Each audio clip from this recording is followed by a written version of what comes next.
हमारी संस्कृति, हमारे संस्कार सदा रहे हमारे साथ।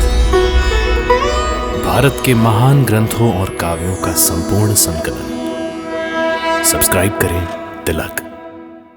कई तरीके की एलईडी लाइट्स आपके घर और ऑफिस के लिए। GR LED lights, make India bright.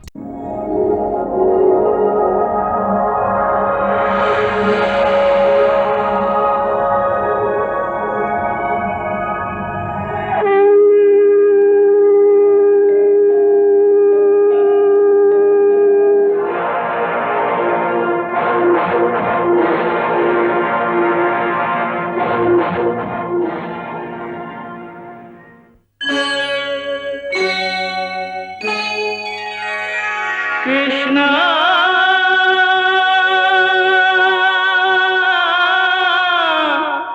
Krishna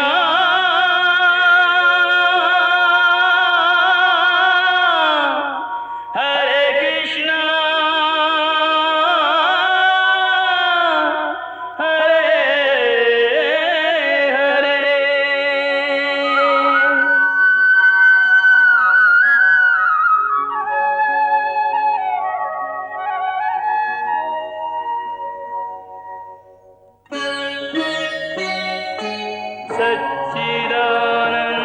सच्चिदानन्दरूपाय विश्वोत्पत्त्यादिहेतवे तापत्रयविनाशाय श्रीकृष्णाय वयं नमः।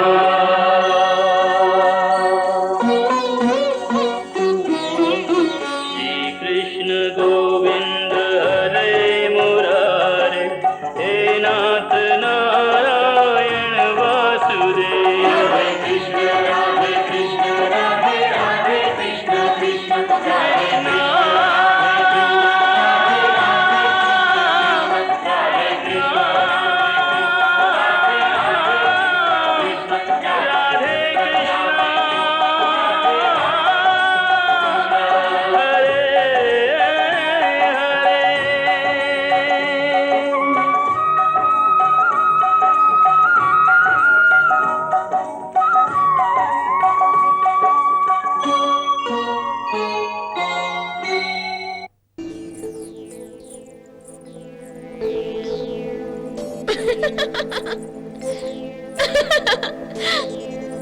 समझ में नहीं आता चित्रलेखा अब तक क्यों नहीं आई।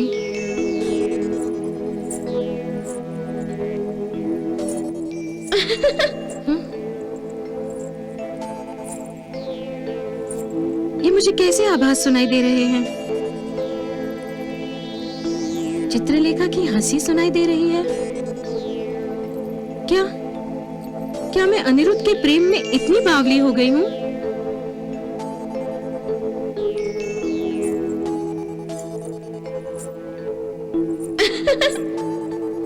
कौन है? कौन है?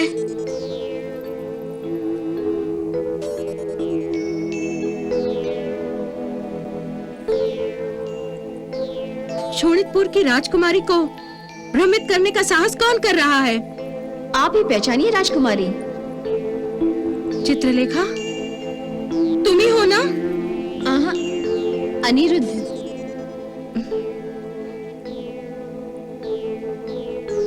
ये क्या बचपना है चित्रलेखा? मैं समझ गई। तुम अपने माया के प्रभाव से अदृश्य हो गई हो।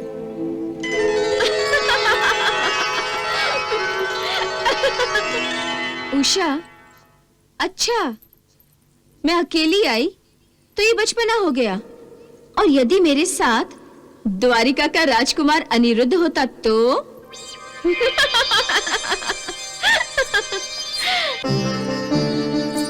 उषा, अनिरुद्ध का नाम लेते ही तुम्हारा चेहरा हमेशा लाल गुलाल हो जाता है।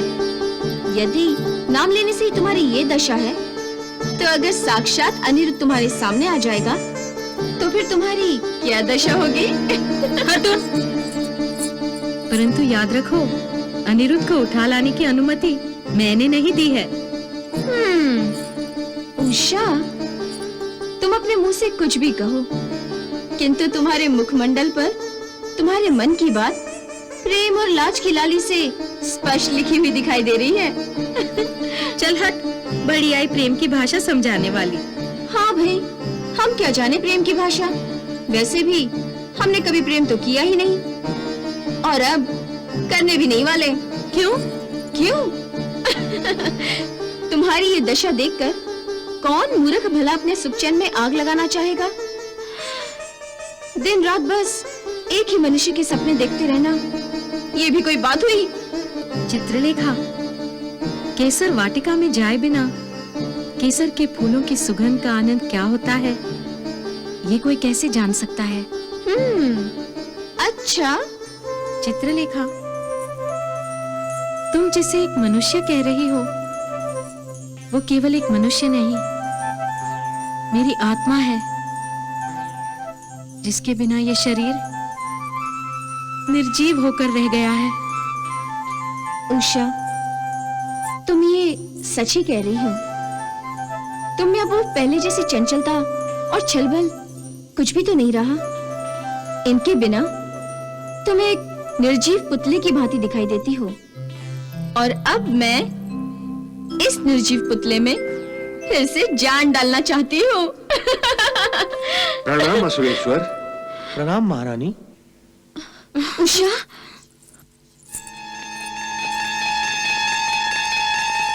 उषा, लगता है महाराज और महारानी पधार रहे हैं। अब क्या होगा? उषा, अब कुछ भी नहीं होगा। मैं फिर से अदृश्य हो जाऊंगी। जल्दी करो ना चित्रलेखा।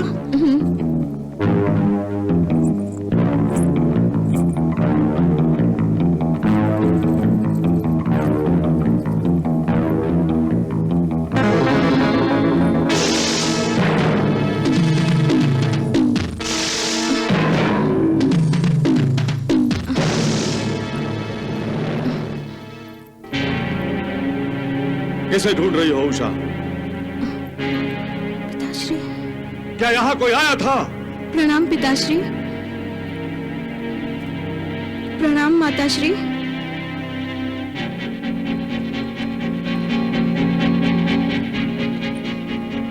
प्रणाम हमें कर रही हो, परंतु तुम्हारी दृष्टि कहीं दूसरी ओर है उषा। वो पिताश्री। किसे ढूंढ रही थी तुम? किसी को भी नहीं पिताश्री। हमसे झूठ बोल रही हो तुम। झूठ क्यों बोलेगी ये? महाराज, आप बिना किसी कारण इसे क्यों परेशान कर रहे हैं?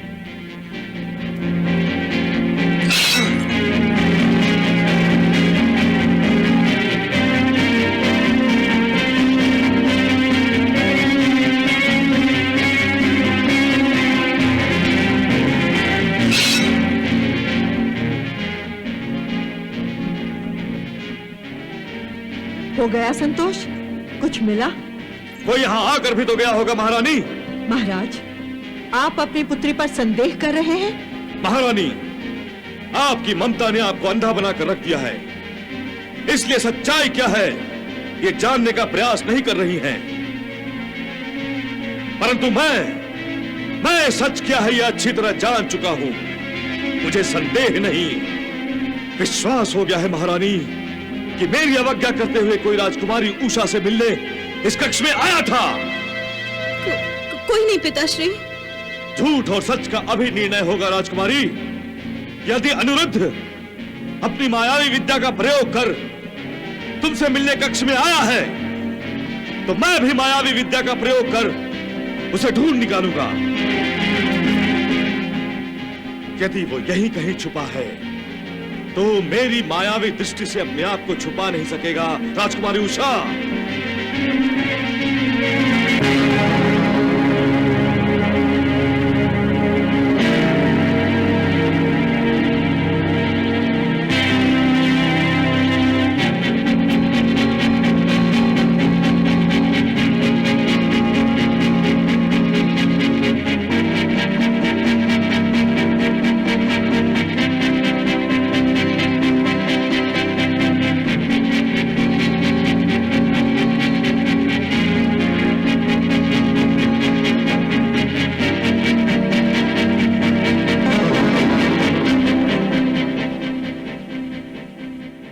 कुछ दिखा?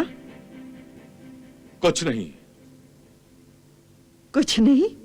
हाँ महारानी, लगता है कक्ष में दूसरा कोई नहीं है। महाराज, आपको पुत्री उषा पर संदेह नहीं करना चाहिए।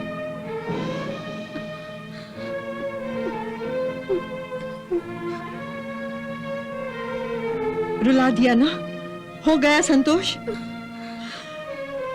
अपनी लाडली पुत्री के होठों पर तो हमेशा मुस्कान खिली रहनी चाहिए, परंतु आपको तो उसे हमेशा रुलाने में ही आनंद आता है। इसमें मेरा नहीं, इसी का दोष है महारानी। पिताश्री, इसने किसी शत्रु से प्रेम ही क्यों किया?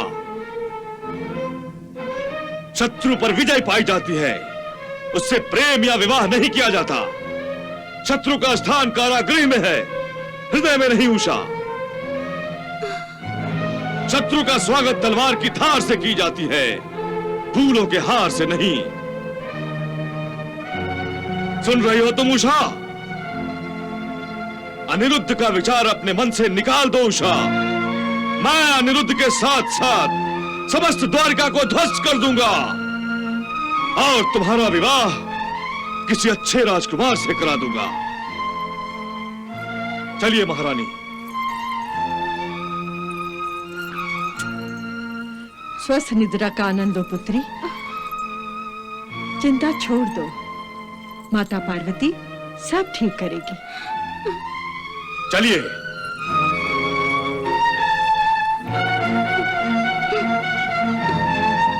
उषा,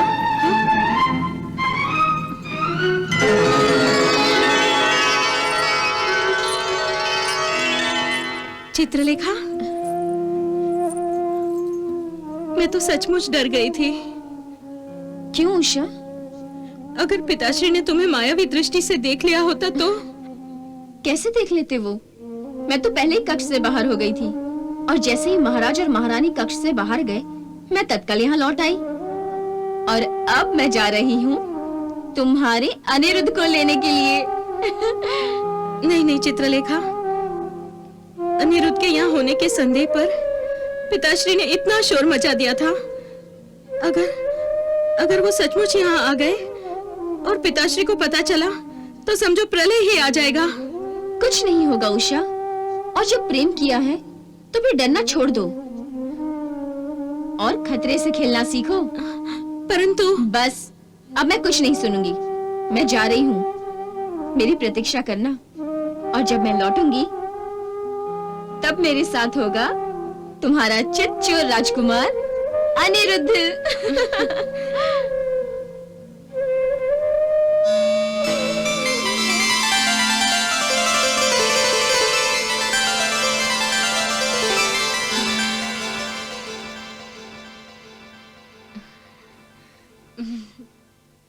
परंतु मैं यहाँ कैसे रह सकता हूँ देवर्षि?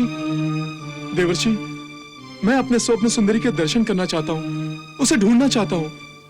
यहाँ तो एक एक पल मुझ पर भारी है, मैं अब और उसके बिना नहीं रह सकता देवर्षि। नारायण नारायण। वत्स अनिरुद्ध, मैंने तुमसे पहले ही कहा है कि तुम्हारी स्वप्न सुंदरी और तुम्हारा मिलन अवश्य होगा, परंतु तुम तो द्वारिका छोड़कर जा रहे हो। क्या मेरी बात पर विश्वास नहीं है तुम्हें? देवर्षि, आप ये कैसी अनहोनी बातें कर रहे हैं? मुझे और आप पर विश्वास न हो? पर मैं उसके बिना अब और नहीं रह सकता। मैं उसे मिलने जा रहा हूँ देवर्षि। इससे पहले भी तुम मेरे कहने पर उससे मिलने गए थे, परंतु हुआ क्या? भ्रमण करके निराश ही लौट आए ना। परंतु अब मैं निराश नहीं लौटूंगा, उसके दर्शन अवश्य करूंगा देवर्षि। कैसे करोगे दर्शन, कैसे? अगर तुम वहाँ धर लिए गए तो अब तो तुम्हारी प्रेमिका पर और भी कड़े पहरे बिठा दिए गए हैं। अब तो उसे सूर्य और चंद्र की किरणों से भी छुपा कर रखा गया है। अर्थात उसे बंदी बना लिया गया है? हाँ वत्स, हाँ। तब तो देवर्षि, मुझे शीघ्र ही वहां पहुंचना चाहिए। वो वहां विपत्ति और परेशानियों में घिरी बैठी रो रही होगी और यहाँ मैं सुख चैन से हाथ पर हाथ धरे बैठा रहूं, तो धिक्कार है मेरे पुरुषार्थ पर देवर्षि। वत्स, ये प्रेम अच्छे भले बुद्धिमान मनुष्य को भी मूर्ख बना देता है। वो सिर्फ मन की बात मानता है, बुद्धि की बात पर तो वो कान ही नहीं धरता। देवर्षि, आखिर आप कहना क्या चाहते हैं? स्पष्ट रूप से क्यों नहीं कहते? वत्स, जब तुम अचानक वहां गए थे तो प्रहरियों की सेना को देखकर निराश लौटने पर विवश हो गए थे। बाणासुर ने भी तुम्हें देख और पहचान लिया था। क्या बात है वत्स, तुम हंसने क्यों लगे? ऋषिवर, मैं तो आपकी असावधानी पर हंस रहा हूं। मेरी असावधानी? ऋषिवर, आपने तो स्वप्न सुंदरी का नाम भी नहीं बताया था मुझे, ना ही उसका पता दिया था। आपने तो मात्र केवल इतना संकेत दिया था कि जब भी उत्तर दिशा में तुम्हें प्रहरियों से घिरा देश दिखे तो समझ लेना कि तुम्हारा प्रेम नगर आ गया। परंतु उसमें मेरी असावधानी की क्या बात हुई? अभी अभी आपके मुख से अनायास ये निकल गया कि बाणासुर ने भी मुझे देख लिया था और मेरे जाने के तुरंत बाद प्रहरियों ने स्वप्न सुंदरी को घेर लिया था और उसे बंदी बना लिया था। हाँ, किंतु इसमें हंसने की क्या बात है? इसका यह अर्थ हुआ देवर्षि कि हो न हो वो स्वप्न सुंदरी कोई और नहीं, शोणितपुर की राजकुमारी उषा है। नारायण नारायण, तो अब तुम समझ गए हो? समझ तो मुझे बहुत पहले जाना चाहिए था देवर्षि, जब आपने कहा था कि शोणितपुर की राजकुमारी उषा बहुत सुंदर है, मेरे योग्य है, और मैं मूर्ख पितामह दाऊ भैया को उनके यहाँ विवाह का प्रस्ताव तक देने से रोक रहा था। वत्स अनिरुद्ध, ये प्रेम तो बड़े बड़ों की बुद्धि भ्रष्ट कर देता है। तुम तो एक युवक हो। देवर्षि, पहले तो आप उषा का नाम छुपाकर मेरे अंदर प्रेम की अग्नि को भड़का रहे थे, मुझे उत्तर दिशा की ओर जाने के संकेत दे रहे थे, और जब मैं वहां जाना चाहता हूं तो आप मुझे रोक रहे हैं। ये कौन सा चक्रव्यूह रच रहे हैं आप देवर्षि? वत्स अनिरुद्ध, ये तुम दोनों के प्रेम को आगे बढ़ाने के लिए है। यदि मैं तुम्हें उत्तर दिशा में नहीं भेजता तो ना बाणासुर तुम्हें देखता और ना वो श्री कृष्ण को पत्र के रूप में धमकी देता, और ना दाऊ भैया तुम्हारे प्रेम को समझकर बाणासुर को विवाह का प्रस्ताव भेजते। परंतु जब मैं दोबारा शोणितपुर जाना चाहता हूं तो आप मुझे क्यों रोक रहे हैं? क्या आप नहीं चाहते कि मेरी और उषा की प्रेम कहानी और आगे बढ़े? क्योंकि तुम ठहरे असावधान प्रेमी।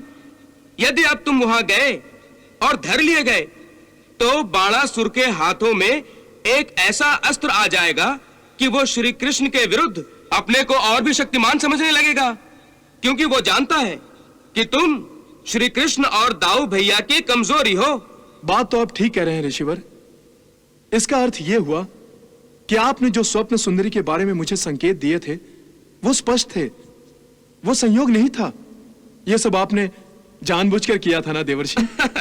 इसलिए कि प्रेम दिल से किया जाता है, दिमाग से नहीं। अच्छा, अब मैं चलूं ना? परंतु देवर्षि, जाने से पहले इतना तो बताते जाइए कि जब मैं शोणितपुर जाऊंगा ही नहीं और उधर उषा को भी बंदी बनाकर रखा गया तो हमारा मिलन कैसे होगा? क्या कोई अप्सरा आकर मुझे उठाकर उसके पास लेके जाएगी? यह भी संभव है। नारायण नारायण नारायण नारायण नारायण नारायण। प्रणाम प्रभु। नाटक अब अनोखे मोड़ पर पहुंच गया है भगवान। हाँ देवऋषि, अब आपका परिश्रम रंग लाने लगा है। प्रभु, ये तो आपका आशीर्वाद है। आपके इस दिव्य नाटक ने हमें मोहित कर दिया है। अब यही प्रतीक्षा है कि आगे क्या होगा। अब वही होगा जो चित्रलेखा चाहेगी। इस समय इस नाटक की सूत्रधार वही है। नारायण नारायण। प्रेरणा देने वाले तो आप ही हैं प्रभु। धन्य है भगवान, आप धन्य हैं। देवऋषि, अब इस नाटक को और रसपूर्ण बनाने के लिए आपको चित्रलेखा की सहायता करनी होगी, तभी वो अनिरुद्ध तक पहुंच पाएगी। और अनिरुद्ध उषा के कक्ष में पहुंच जाएगा, यही ना भगवान? अब आज्ञा दीजिए, मुझे आगे का अभिनय भी तो निभाना है। नारायण नारायण। अवश्य। नारायण नारायण।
त्रिनेत्रधारी भगवान शिव शंकर, हे आदि माता पार्वती, आपका आशीर्वाद सदा मेरे साथ रहे।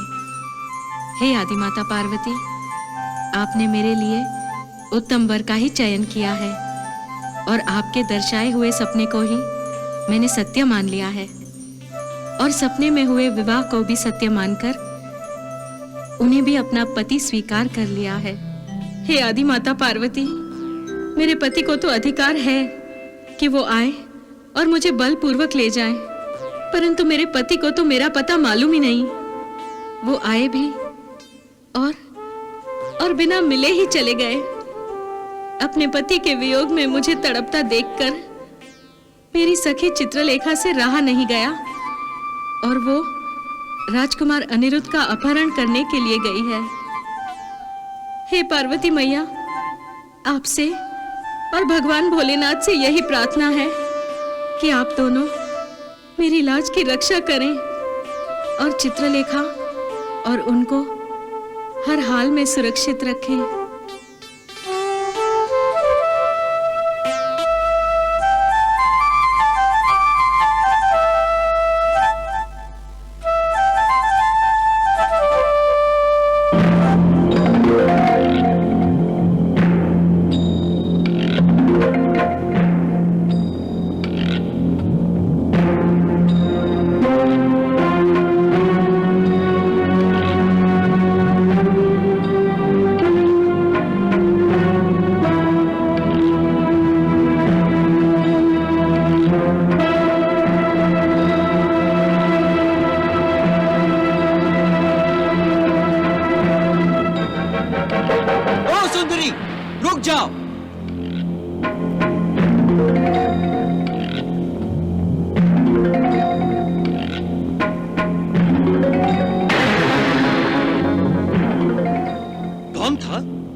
समय सपना तो नहीं देख रहे थे? नहीं नहीं, मैं सच कह रहा हूँ। हाँ हाँ, हमने कब कहा कि तुम झूठ कह रहे हो? अवश्य ही स्वर्ग लोक से कोई सुंदर अप्सरा आई होगी तुम्हें दर्शन देने के लिए। कान खोलकर सुन लो, पहरा देते समय आंख और कान खुले रखने चाहिए, समझे? जो आज्ञा। देवी, मैं ही ब्रह्मा जी के रूप में इस सृष्टि का निर्माण करता हूं। महादेव शिव जी के रूप में इसका संहार करता हूं और स्वयं इसका पालन करता हूं। परंतु मनुष्य जिसका मैंने ही निर्माण किया है, उसे अहंकार हो जाता है कि वही सृष्टि का पालन करता है और वही रचयिता है। उसे भ्रम होता है कि वो जो चाहता है वही होता है। प्रभु, कहीं आप बाणासुर के सैनिकों के संबंध में तो नहीं कह रहे हैं? हाँ देवी, मैं उन्हीं के संदर्भ में बोल रहा हूं। वो तो कह रहे थे कि सतर्क रहकर आंखें और कान खुले रखकर पहरा दो। देवी, आप तो जानती हैं कि पापी कितना भी सतर्क रहे, होनी को टाल नहीं सकता और अनहोनी को होनी में बदल नहीं सकता। हाँ प्रभु, मनुष्य चाहे राजा हो या प्रतिहारी, वो इतना शक्तिशाली नहीं है कि होनी को अनहोनी या अनहोनी को होनी में बदल दे। फिर भी वो जाने या अनजाने में मुझे चुनौती देने का साहस करता है। वो ये नहीं जानता कि जो होता है प्रभु की इच्छा के अनुसार ही होता है।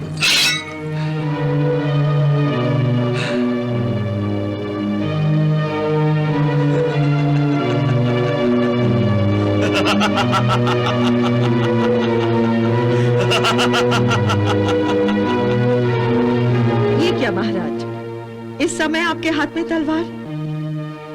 ये समय तलवार से खेलने का तो नहीं है। महारानी, तलवार को योद्धाओं की भांति हर समय सावधान रहना पड़ता है, और जब तलवार मेरे हाथों में खेलने लगती है तो समझ लो कि युद्ध का समय निकट आ गया है। अब तो इसके भी भाग्य खुलने वाले हैं महारानी। अब ये आपके साथ सुहागन बनेगी, क्योंकि अब युद्ध होगा महारानी, अब युद्ध होगा।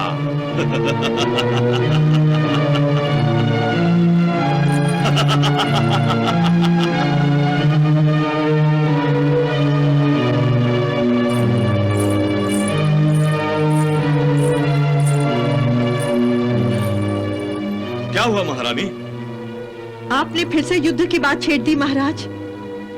आप जानते हैं कि युद्ध के नाम से ही मेरा हृदय कांप उठता है। महारानी, आप चिंता ना करें, युद्ध आपके सुहाग का कुछ नहीं बिगाड़ सकता। परंतु महाराज, आप अब युद्ध के सपने क्यों देखने लगे हैं? महारानी, मुझे विश्वास है कि यह युद्ध अनिरुद्ध के दुस्साहस के साथ ही छिड़ेगा।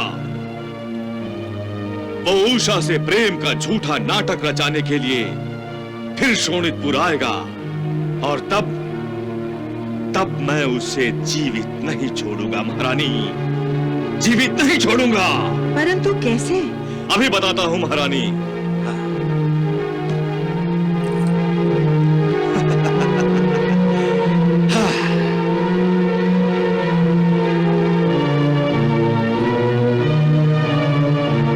हे चित्रसेन और वीरसेन, प्रकट हो जाओ, प्रकट हो जाओ।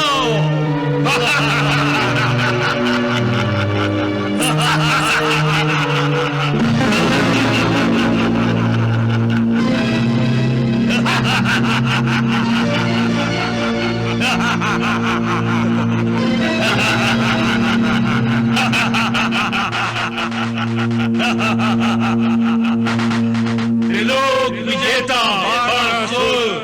और महारानी को चित्रसेन और वीरसेन का प्रणाम। यशस्वी भव, सुखी भव। महारानी, ये है चित्रसेन और ये है वीरसेन। ये दोनों असुर मायावी गुप्तचर हैं। परंतु हे असुरेश्वर, आपके साम्राज्य में हम तो बेकार होकर रह गए हैं। हाँ महाराज, आज तक आपने हमें ऐसा कोई कार्य ही नहीं सौंपा, तो हमें ऐसा लगने लगा था कि हम तो कुंभकर्ण की लंबी नींद सो रहे हैं। और ये नींद मृत्यु की नींद में बदल जाएगी। हम आपकी कोई सेवा किए बिना ही परलोक सुधार जाएंगे। नहीं मेरे प्रियो, तुम परलोक क्यों सिधारोगे? तुम्हें तो हमारे शत्रुओं को भी मृत्यु का स्वाद चखाना है। महाराज, आप आज्ञा करें, फिर देखें हम किस तरह मृत्यु का तांडव नाच नाचते हैं। परंतु महाराज, संसार का वो कौन सा मूर्ख है जिसने आपके होते हुए भी शोणितपुर की तरफ आंख उठाकर देखने का दुस्साहस किया है? कौन है वो? अनिरुद्ध ने, उस ग्वाले कृष्ण के पोते राजकुमार प्रद्युम्न का पुत्र।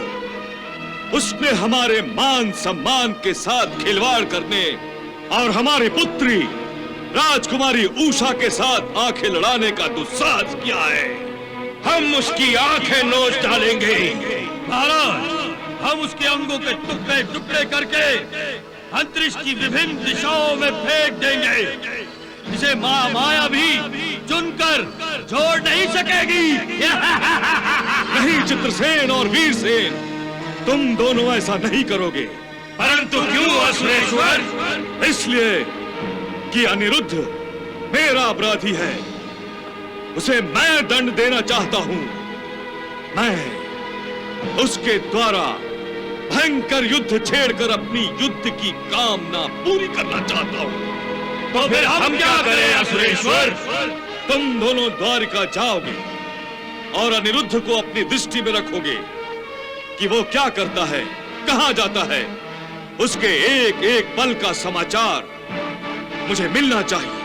जैसी आपकी इच्छा प्रभु। इसलिए जाओ, तुम दोनों द्वारिका की ओर प्रस्थान करो। जाओ। जो आज्ञा स्वामी।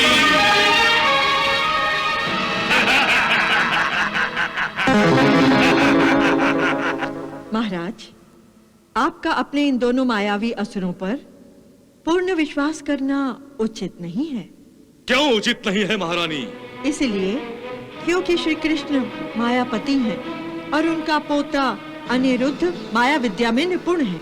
महारानी, आपको अपने सुहाग से अधिक उसके शत्रुओं पर विश्वास है। महारानी, यदि वो मायावी है तो मैं भी मायावी हूं, और सबसे बढ़कर ये कि मैं भगवान शिव शंकर और माता पार्वती का पुत्र हूं, जिनका आशीर्वाद मेरे साथ है, जो बड़ी से बड़ी माया, महामाया से बड़ा है महारानी।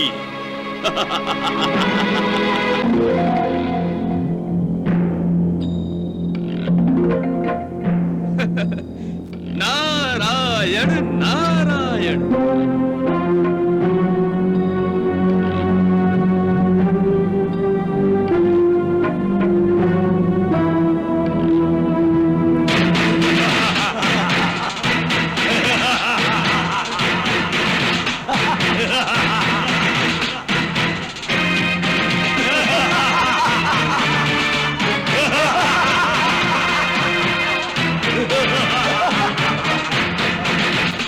इन दोनों ने यदि चित्रलेखा को अनिरुद्ध का हरण करते देख लिया तो अनर्थ हो जाएगा।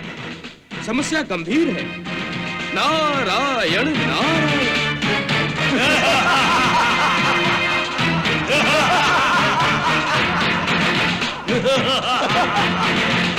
भगवान,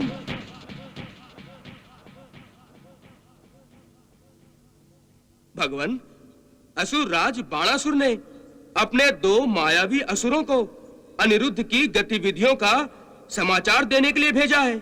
जानता हूं। ऐसे में अब यदि इन गुप्तचर असुरों ने चित्रलेखा को अनिरुद्ध का हरण करते देख लिया तो पासा उल्टा पड़ सकता है भगवान। सारा खेल ही बिगड़ जाएगा ना। अनिरुद्ध बाणासुर के राजभवन में पहुंचते ही धर लिया जाएगा। प्रभु, आपने मुझे चित्रलेखा की सहायता करने का आदेश दिया था, परंतु इस उलझी हुई स्थिति को आप ही सुलझा सकते हैं। मुझे तो बड़ी चिंता हो रही है। आप व्यर्थ ही चिंता कर रहे हैं देवर्षि। चित्रसेन और वीरसेन मायावी अवश्य हैं, परंतु चित्रलेखा उनसे कहीं अधिक माया जानती है। कदाचित आपको पता नहीं है कि चित्रलेखा एक शापित अप्सरा है। शापित अप्सरा प्रभु? हाँ देवऋषि, अपने पिछले जन्म में चित्रलेखा केवल अप्सरा ही नहीं, देवी पार्वती की मुख्य सेविका भी थी।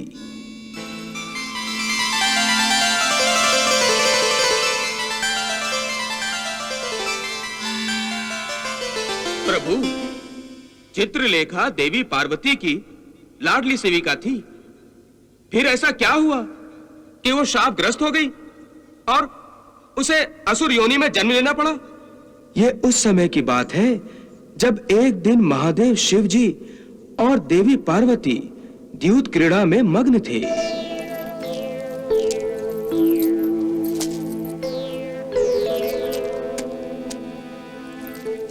मैं फिर जीत गई। आप मुझसे फिर हार गए भगवान।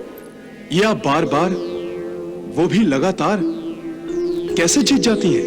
लगता है आप ही का आशीर्वाद मुझे फल रहा है। द्यूत क्रीड़ा में भला कोई आशीर्वाद देकर हार अपने नाम लिखता है? आप अवश्य ही खेल में छल से काम ले रही हैं। मुझे नहीं खेलना आपके साथ।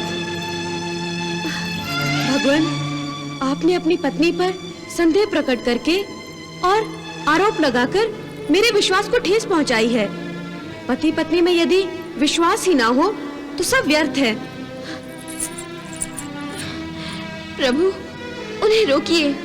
देखिए ना, वो आपसे रुष्ट होकर जा रही हैं। रूठना तो मुझे चाहिए, वो क्यों रूठ कर जा रही हैं? माते, ये क्या? प्रभु इस सृष्टि संकट के समय समाधि लेने और तपस्या करने जा रहे हैं? ये तो अनर्थ हो जाएगा। उन्हें रोकने के लिए कोई उपाय करना होगा। आदि माता, रुक जाइए आदि माता। माते, क्या है? मुझे क्यों रोक रही हो? उन्हें क्यों नहीं समझाती? मैंने उन्हें समझाया माते, किंतु प्रभु नहीं मान रहे। मैं आपसे विनती करती हूँ माते, आप ही हार मान लीजिए, उन्हें मना लीजिए। मैं जीती हूँ, फिर मैं हार क्यों मानूं? हार तो उन्हें माननी चाहिए। भगवान नहीं मानेंगे। वो हट कर रहे हैं तो मैं भी त्रिहट जानती हूँ। 2 दिन उनसे दूर रहूंगी तो पता चलेगा। माते, आप 2 दिन दूर रहने की बात कर रही हैं, किंतु प्रभु तो तपस्या करने की तैयारी कर रहे हैं। अच्छा। हाँ माते, भगवान भोलेनाथ की तपस्या युगों युगों तक चलती रहती है। कहीं ये 2 दिन के वियोग का खेल हजारों वर्षों में न बदल जाए माते। वो ये सब मुझे हार मानने पर विवश करने के लिए कर रहे हैं। तपस्या करनी हो तो करें, पर मैं हार मानने वाली नहीं। माते,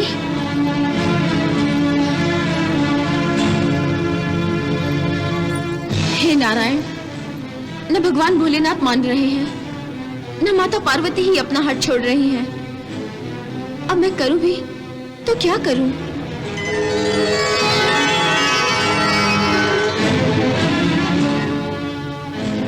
ब्रह्मा जी, आप?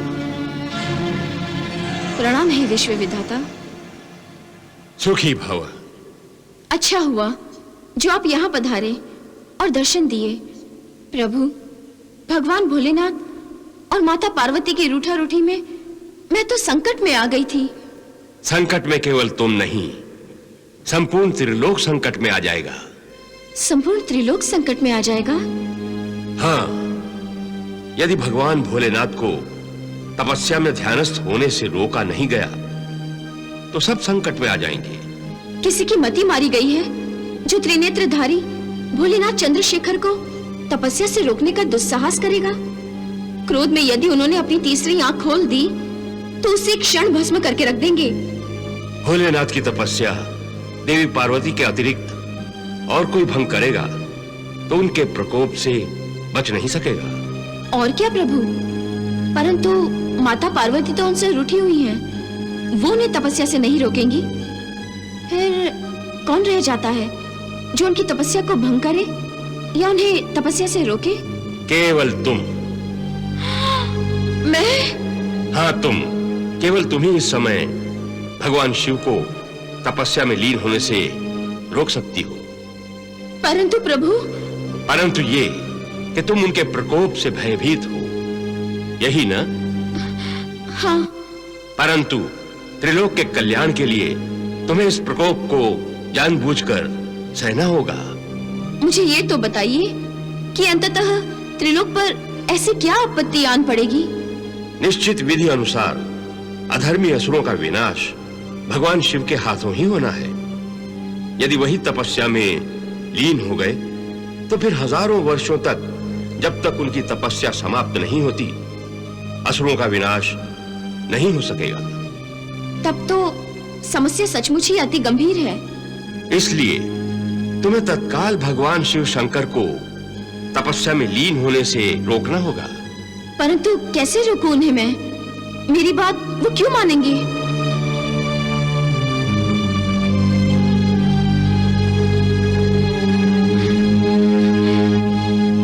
भगवान शिव शंकर को केवल माता पार्वती ही तपस्या में लीन होने से रोक सकती है। प्रभु, आप अब ये शुभ परंतु भयंकर कार्य मुझ पर छोड़ दीजिए और मुझे सफलता का आशीर्वाद दीजिए। यशस्वी भव।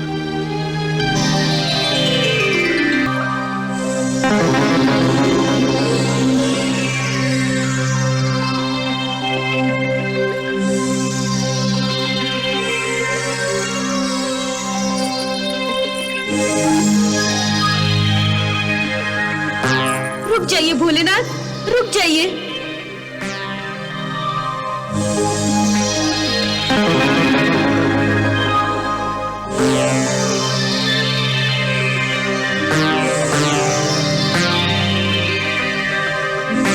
अंततः आप लौट आई। मुझे क्षमा कीजिए भोलेनाथ, मुझे क्षमा कीजिए। मैंने खेल ही खेल में आपका दिल तोड़ा। मुझे ऐसा नहीं करना चाहिए था। खेल तो दिल बहलाने के लिए होता है, ना कि दिल तोड़ने के लिए। वो खेल तो हम आपका मन बहलाने के लिए खेल रहे थे। फिर रूठ क्यों गए? हम कहाँ, आप ही रूठ गई। अच्छा, अब ये रूठा रूठी छोड़िए, चलिए फिर खेलते हैं। नहीं, अब मैंने तपस्या करने का निश्चय किया है। लगता है आपने मुझे क्षमा नहीं किया, जो यूं तपस्या में लीन होकर हमें सताना चाहते हैं। नहीं, ये बात नहीं। तो फिर चलें?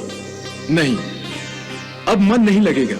किसी काम को यूं अधूरा छोड़ना अच्छा नहीं, चाहे वो खेल ही क्यों ना हो। अच्छा, चलो।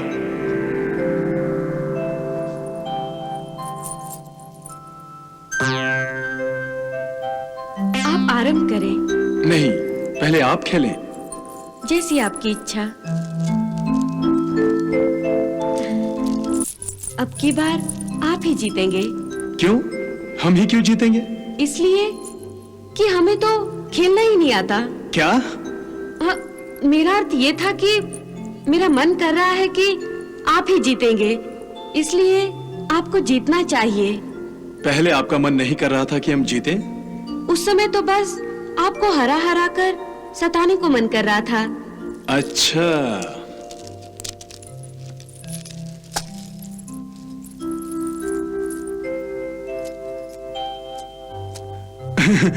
अरे, हम तो सचमुच ही जीत गए और आप हार गई। अरे, आप तो हार कर भी खुश हो रही हैं। पहले आपको हराकर खुश हो रही थी और अब आपसे हारकर भी खुश हो रही हूँ। नारियों का स्वभाव ही बड़ा विचित्र होता है ना?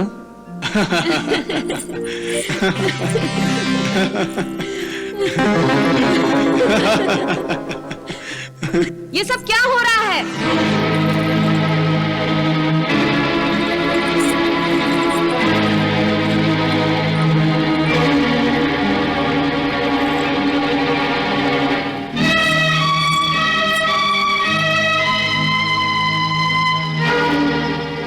तुम्हें लाज नहीं आती? मायापति के सामने माया का प्रदर्शन कर रही हो। हटाओ मेरा ये रूप।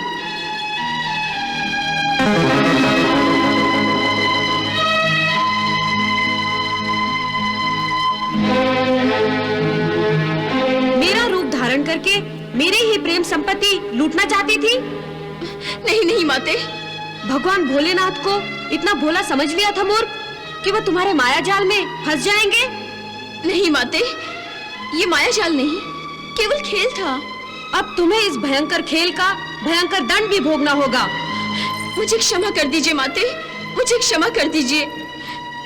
मैंने तो केवल सृष्टि के कल्याण के लिए ब्रह्मदेव की याचना पर यह नाटक किया था माते। मुझे सब पता है, परंतु तुमने जो नाटक रचा था वो किसी की पत्नी बनकर धोखा देने का नाटक था, जो पाप युक्त था। पाप युक्त? हाँ, किसी भी रूप और किसी भी स्थिति में किसी दूसरे के पति की पत्नी बनने का दायित्व निभाना आसुरी पाप है। मैं तुम्हें शाप देती हूँ कि तुमने जिस आसुरी प्रवृत्ति का प्रदर्शन किया है उसके अनुसार तुम असुर कुल में जन्म लोगी। नहीं, नहीं माते।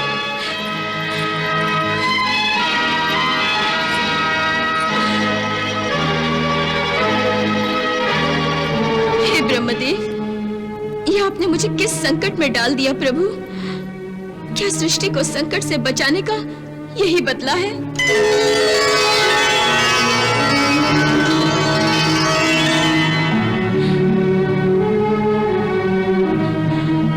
प्रभु, मुझे इस श्राप से मुक्त कराइए प्रभु। देवी देवताओं के शाप में विधि का विधान भी छुपा होता है, इसलिए चिंता मत करो। इस शाप को भोलेनाथ की लीला ही समझो। हाँ चित्रलेखा, पार्वती के स्वांग में भी हमने तुम्हें देखते ही पहचान लिया था, परंतु तुम्हारे मन की बात को समझकर हमने अपने तीसरे नेत्र को नहीं खोला, लेकिन देवी पार्वती का रूप धारण करके तुमने अनुचित मार्ग का चयन किया। एक तरफ तुम्हारी सृष्टि कल्याण की इच्छा और दूसरी तरफ अनुचित मार्ग, इसलिए तुम श्राप और वरदान दोनों की अधिकारी हो। श्राप तो तुम्हें देवी पार्वती ने दे ही दिया है और मैं तुम्हें इसी श्राप के रूप में ही वरदान देता हूं कि जब तुम असुर कुल में जन्म लोगी तब तुम्हारे माध्यम से अधर्मी, अत्याचारी बाणासुर का अहंकार नष्ट होगा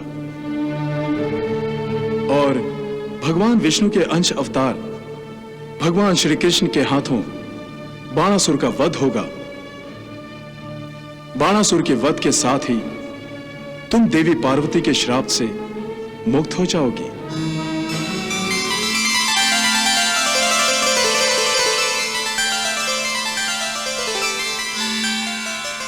तत्पश्चात चित्रलेखा ने असुर कुल में जन्म लिया। चित्रलेखा असुर महामंत्री कुम्हांड की पुत्री है। चित्रलेखा की आत्मा भगवान शिव के वरदान के अनुसार अपनी मुक्ति की प्रतीक्षा कर रही है।